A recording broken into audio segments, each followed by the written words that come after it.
Hello friends, welcome to प्रिया की पाठशाला। I hope आप सब अच्छे होंगे। तो हम पढ़ रहे हैं डीएलएड थर्ड सेमेस्टर की हिंदी, जिसमें आज हम पढ़ेंगे विराम चिन्ह के बारे में। तो विराम चिन्ह होता क्या है और इनकी संख्या कितनी है, तो ये सब चीज़ें आज हम जानेंगे। तो चलिए सबसे पहले देखते हैं विराम चिन्ह होता क्या है। ठीक है, तो विराम चिन्ह, विराम का मतलब होता है रुकना या ठहरना, जो भी बोलिए। ठीक है, विराम चिन्ह जो हम पढ़ रहे हैं उसमें विराम का शाब्दिक अर्थ होता है रुकना या ठहरना। ठीक है, जो हम लोग वाक्य पढ़ते हैं या फिर कुछ लिखते हैं तो उसमें कहाँ हमें रुकना है, कहाँ हमें लिखना है, ये सब चीज़ें हमें किससे पता चलता है, ये विराम चिन्ह से। ठीक है, तो ठहराव या मतलब ठहरना या रुकना, ये क्या होता है, विराम चिन्ह का शाब्दिक अर्थ होता है। ठीक, परिभाषा इसकी क्या है, तो हिंदी भाषा को पढ़ते या लिखते समय हम जिन चिन्हों का प्रयोग करते हैं उन्हें विराम चिन्ह कहते हैं। एग्जाम में आपसे पूछेगा विराम चिन्ह किसे कहते हैं या फिर विराम चिन्ह के बारे में लिखिए, तो आप क्या करेंगे, यही सिंपल सी परिभाषा लिख देंगे कि हिंदी भाषा को पढ़ते या लिखते समय हम जिन चिन्हों का प्रयोग करते हैं उन्हें विराम चिन्ह कहते हैं।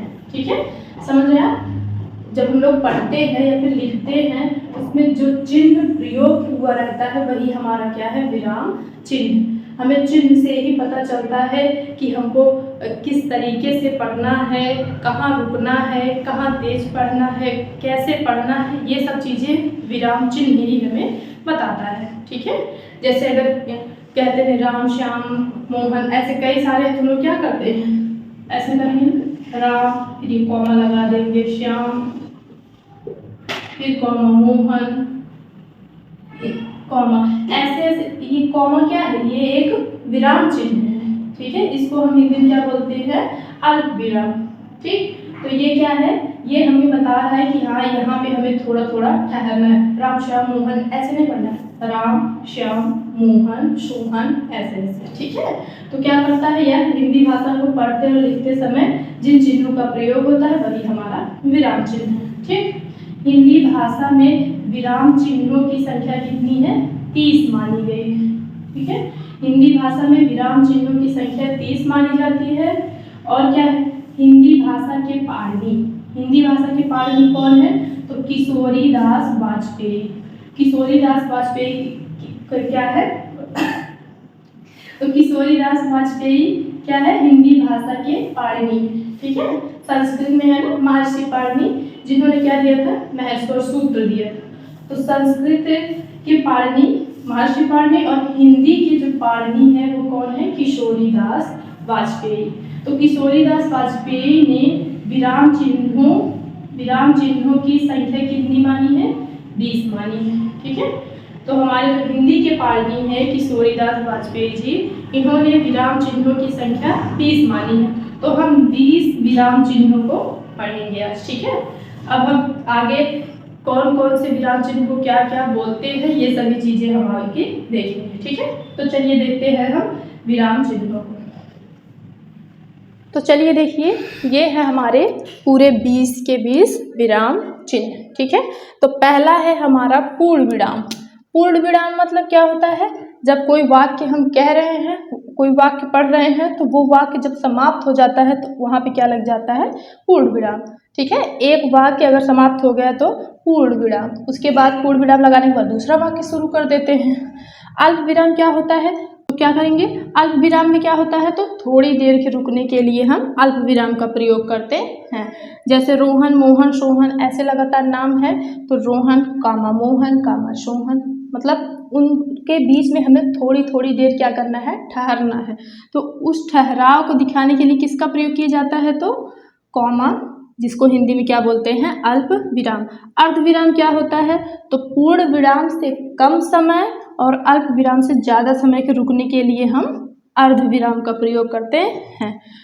उप विराम क्या है, उप विराम को हम जो संस्कृत में हम लोग क्या विसर्ग पढ़ते हैं तो उसका चिन्ह ऐसे होता है ना, तो उप विराम का चिन्ह कैसे होता है, ये डबल बिंदु। ठीक है, प्रश्नवाचक चिन्ह क्या है, तो जो ऐसे करके हम बनाते हैं ये क्या होता है हमारा प्रश्नवाचक चिन्ह। इसमें क्या होता है प्रश्न पूछा जाता है, वाक्य में अगर प्रश्न पूछा गया है तो वहाँ पे ये वाला चिन्ह लगता है। ठीक है।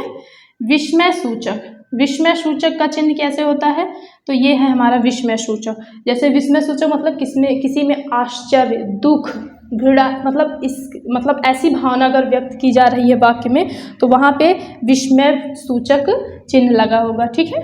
कोष्ठक, तो कोष्ठक तो आपको पता ही है, कोष्ठक का चिन्ह ऐसे होता है। लाघव क्या है, तो ये जो छोटा सा गोला जैसे दिख रहा है ये क्या है लाघव।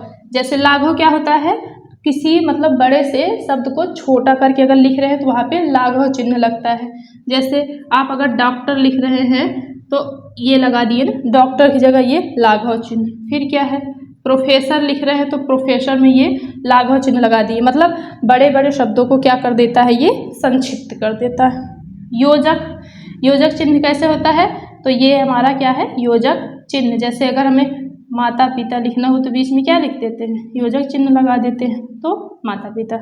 रेखांकन, रेखांकन क्या है, तो जिसको हम अंग्रेजी में अंडरलाइन बोलते हैं ना, तो अंडरलाइन कहाँ होता है, कोई वाक्य लिख रहे हैं तो उसके नीचे ऐसे लगा देते हैं ना, कहते हैं किसको अंडरलाइन कर दो, तो अंडरलाइन क्या है रेखांकन। रेखांकन का चिन्ह ये एक लाइन है, नीचे लगेगी। निर्देशक, निर्देश वाले, जैसे निर्देश आप देते जा रहे हैं जिसको हम लोग क्या बोलते हैं डैश बोलते हैं। ठीक, डैश बोलते हैं। हंस पद या त्रुटि पद, देखो ये हंस के पैर के जैसा है ना, इसीलिए इसको हंस पद।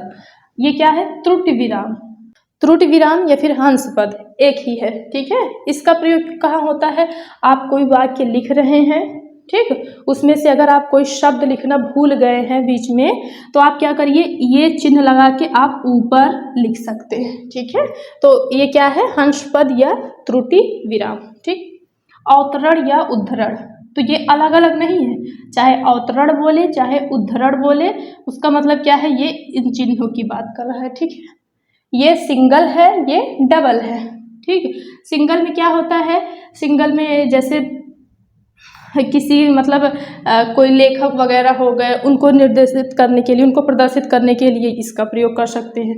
और किसी की बातों को ज्यों का त्यों, मतलब किसी ने क्या कहा, कोई कोट्स है तो वो ज्यों का त्यों उनकी बातों को लिख देने के लिए हम ये डबल वाले का प्रयोग करते हैं। ठीक। जैसे हम लोग वो पढ़ते हैं ना डायरेक्ट इनडायरेक्ट नरेशन जिसको बोलते हैं अंग्रेजी में, तो वो क्या है उसमें इन्हीं चिन्हों का प्रयोग होता है। तो उसमें क्या होता है ज्यों का त्यों कोई वाक्य लिखा जाता है तो इसी चिन्ह का प्रयोग करते हैं उसमें। ठीक।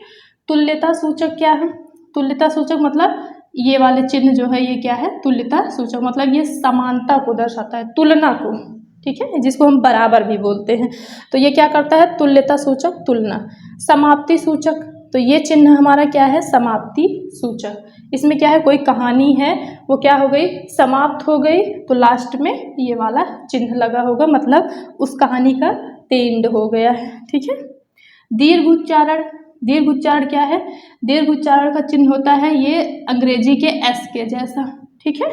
दीर्घ उच्चारण जैसे हम लोग स्वर पढ़े ना, स्वर में क्या होता है प्लुत स्वर होता है, तो प्लुत स्वर में यही वाला होता है, उच्चारण किया जाता है ना जैसे राम, तो उसमें यही वाला चिन्ह लगा होता है। ठीक। विवरण चिन्ह, विवरण मतलब आप अब उसके बारे में कुछ बताने जा रहे हैं तो ये वाला चिन्ह लग जाएगा। आदेश चिन्ह, अब देखो विवरण चिन्ह और आदेश चिन्ह में देखो फर्क है, बहुत थोड़ा सा फर्क है। क्या है, ये है कि ये जो ये बिंदु है इसके आगे से ये लाइन है, ठीक, पर इसमें क्या है इन दो बिंदुओं के बिल्कुल बीच से, मतलब इसके जहाँ से ये लाइन शुरुआत हुई है बस उसी के एकदम बराबर पे है, और ये क्या होता है आगे होता है, तो आगे है तो विवरण चिन्ह, और उसी के जहाँ से वो स्टार्ट हुआ है उसी के सीधे में है तो वो क्या है आदेश चिन्ह। शिरोरेखा क्या है, तो शिरोरेखा भी एक क्या है ये लाइन, ये क्या होता है तो शब्द के जो ऊपर हम लोग ये रेखा खींच दिए, शब्द के ऊपर ये जो रेखा खींचते हैं यही हमारा क्या है तो शिरोरेखा। शिरोरेखा शब्द के ऊपर जितने भी आपको दिख रहे हैं ना सबके ऊपर लाइन है तो वही हमारे क्या है शिरोरेखा। पाद बिंदु, पाद बिंदु क्या है जैसे ये ड ढ नीचे बिंदु लगा है ना, इन्हीं को हम कहेंगे पाद बिंदु। तो ये टोटल हो गए हमारे 20 क्या है हमारे चिन्ह हैं। एक है हमारा 21वां, देखिए विशेष बिंदु। विशेष बिंदु में क्या है, जैसे हम लोग कुछ लिखते हैं ना तो उसमें क्या कर देते हैं, स्टार, हैश ऐसे लगा के लिखते हैं ना, कोई चीज़ हाईलाइट कर देते हैं, तो विशेष बिंदु उसको बोलते हैं, ठीक है। पर ये क्या है, हमें 20 ही पढ़ना है, 21 क्या है, ये 21वां प्रमाणित नहीं है, ठीक है। हिंदी में ये चिन्ह क्या है, प्रमाणित नहीं है, बाकी 20 के 20 क्या है, हमारे प्रमाणित चिन्ह है, ठीक है। ये हम फिर भी इसको क्या बोलते हैं, विशेष बिंदु बोलते हैं, विशेष नाम है पर प्रमाणित नहीं है, इसीलिए हम 20 ही मानते हैं, ठीक है। किशोरीदास वाजपेयी के अनुसार ये 20 हमारे क्या है, विराम चिन्ह। अब इन्हीं में से आपको कोई ना कोई देखने को मिल जाएगा एग्जाम में, ठीक है। तो आई होप आपको विराम चिन्ह समझ में आया होगा। तो चलिए ठीक है, आज की क्लास हम यहीं पे ख़त्म करते हैं, मिलते हैं नेक्स्ट वीडियो में नेक्स्ट टॉपिक के साथ। तब तक के लिए टाटा, बाय बाय, नमस्ते।